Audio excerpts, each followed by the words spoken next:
আসসালামু আলাইকুম, চলে আসলাম আরও একটি নতুন ব্লগ নিয়ে আপনাদের সামনে। আর যাইতে যেতে অনেক কিছু আপনাদের সাথে শেয়ার করি। তো আজকে যে জিনিসটা আপনাদেরকে আমি বলতে যেতেছি সেটা হইতেছে, আমরা যখন একটা সেকেন্ড হ্যান্ড বাইক কিনি, ঠিক আছে, এটা কিন্তু সবার ক্ষেত্রে না। যারা আমরা সেকেন্ড হ্যান্ড বাইক কিনি, এটার আসলে পেপারসের মালিকানা মেয়াদ থাকে কয়দিন বা কত দিনের মধ্যে আপনারা এই বাইকটি রাস্তাঘাটে ঘুরতে পারবেন, কতদিন। তো সেই জিনিসটা আমি একটু দেখানোর চেষ্টা করি আপনাদেরকে। আরে বাবা, গাড়ি ঘুরেইতেছে। সেই জিনিসটা একটু বলার চেষ্টা করি। আসলে আমরা একটা যখন সেকেন্ড হ্যান্ড বাইক কিনি, বাইক কেনার ক্ষেত্রে কিন্তু একেবারে আপনার সাবধান, কারণ যেটা মেন বিষয় সেটা হচ্ছে সেকেন্ড হ্যান্ড বাইকে কিন্তু অনেক প্রবলেম থাকে, যেটা বলে না, অনেকেই বলে না। যেমন মিটারের তো ওইটা তো মারবই, মিটারের টেম্পারিং তো কমাইবই, এটা একটা কমন বিষয়। 50,000 বানা হলাইব হইতেছে 30,000 40,000। তবে আপনারা যদি একটু সতর্ক হন তাহলে দেখতে পারবেন টায়ারের বিটের কী অবস্থা, তাহলে বুঝতে পারবেন যে আসলে কত কিলোমিটার রাইড করা হয়েছে এই বাইকটি। আবার দেখা গেছে বাইকের প্লেট নাম্বার দেখেও অনেকেই জানতে বা বুঝতে পারবেন। এটা যারা বোঝেন তাদের কাছে এই জিনিসটা একেবারে ইজি। তো বাইকের যখন আপনারা একটা বাইক কিনবেন, সেকেন্ড হ্যান্ড বাইক কেনার ক্ষেত্রে দেখবেন আপনারা রাস্তায় মিনিমাম হয়তো এক মাস মোটামুটি চলতে পারবেন ওই যে স্ট্যাম্পটা থাকবে, স্ট্যাম্পটা দিয়ে। কিন্তু এর মধ্যে যদি আপনারা নেম ট্রান্সফার না করেন বা নিজের মালিকানা না আনেন, তাহলে দেখা গেছে মামলাটা খাইবেন। কিন্তু মামলাটা খাইব কিন্তু আপনি না, আপনি যার কাছ থেকে নিয়েছেন তার নামে মামলাটা হইবে। কারণ হইতেছে গাড়িটা এখন আপনার নামে হয় নাই। তবে এর ভিতরে যদি নাও করেন তাহলে দেখা গেছে আরও নানান ঝামেলায় পড়বেন, পুলিশি ঝামেলায়, এই সেই।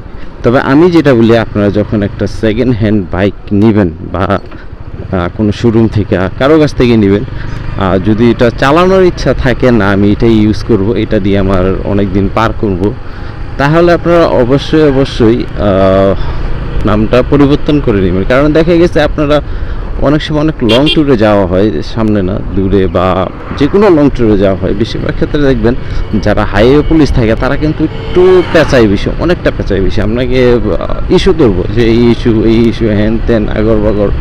তো এগুলো আমি অনেক ব্লগে দেখছি। কারণ হইতেছে মানুষের অনেক মানে মোটর সাইকেল নিয়ে অনেক কি বলে অনেক প্যারার মধ্যে মানুষে ফালাই দেয়, অনেক প্যারা। আমি যতগুলো দেখছি ব্লগ, যারা ট্যুরিস্টের পুলিশ আছে তাদের সমস্যা পড়তে হয়, কিন্তু সমস্যা পড়তে হয় কিন্তু তাদের ক্ষেত্রে না, আমাদের নিজেদের দোষে। দেখা গেছে লুকিং গ্লাস আমরা কেউ চেঞ্জ করি না, তারপরে দেখা গেছে আমরা ওই যে মালিকানা চেঞ্জ করি না, আমার লুকিং গ্লাসগুলো অন্যরকম থাকে কিন্তু লুকিং গ্লাস তো আছে।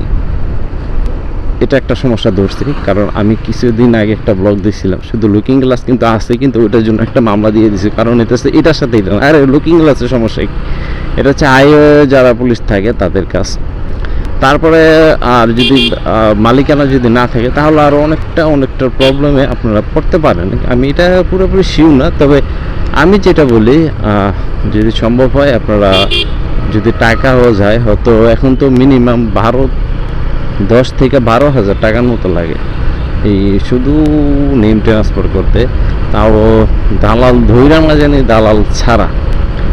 তবে আপনারা দালাল ধৈর্যই করেন, কারণ হইতেছে দালাল ছাড়া কোনো কাজ করতে পারবেন না, এটা অন্তত আমি বলে রাখি। কারণ দালাল ছাড়া করতে গেলে আপনার অনেক সময়ের ব্যাপার স্যাপার। একটা যখন নেম ট্রান্সফার করবেন বা নাম পরিবর্তন করবেন বাইকের, দেখবেন এতটা সময় লাগে বলার বাইরে। আর কি বলবো, কারণ ওই যে পার্সেন্টেজটা তো সরকারের ফান্ডে চলে গেছে, আর দালাল ধরলে তো তার কাছে আছে একটা সিলের মধ্যে অনেক কিছুই পাওয়া যায়, একটা সিল আর কিছু না। দালালের মধ্যে শুধু একটা সিল থাকে, এই সিলেই পুরোটা এরিয়া ক্যাপচার করে।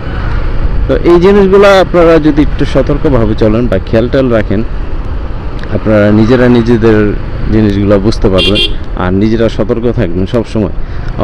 বেশিরভাগ বাইকের ক্ষেত্রেই আপনারা সতর্ক থাকবেন, কারণ বাইকে যে পেপারসগুলো আছে এগুলো নিয়ে। আর ঢাকা শহরে তো পেপার ছাড়া চলাটা অসম্ভব, এটা তো বলা যায় না, কারণ সেকেন্ডে পুলিশের ধাক্কা, কিছু দূর যাওয়ার পর পুলিশের ধাক্কা, কিছু দূর যাওয়ার পরই পুলিশের ধাক্কা। তো ছোটোখাটো বিষয়গুলো নিয়ে আপনাদের সাথে আমি টুকটাক একটু শেয়ার করি, আমারও ভালো লাগে।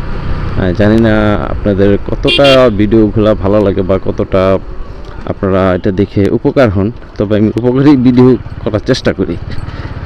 তা আজকের ব্লগটা আমি এখান থেকে শেষ করতে যাচ্ছি। দেখা হচ্ছে আপনাদের সাথে পরবর্তী যে কোনো নতুন ব্লগ নিয়ে। সে পর্যন্ত সকলেই ভালো থাকবেন, সুস্থ থাকবেন, নিরাপদে থাকবেন। আল্লাহ হাফেজ।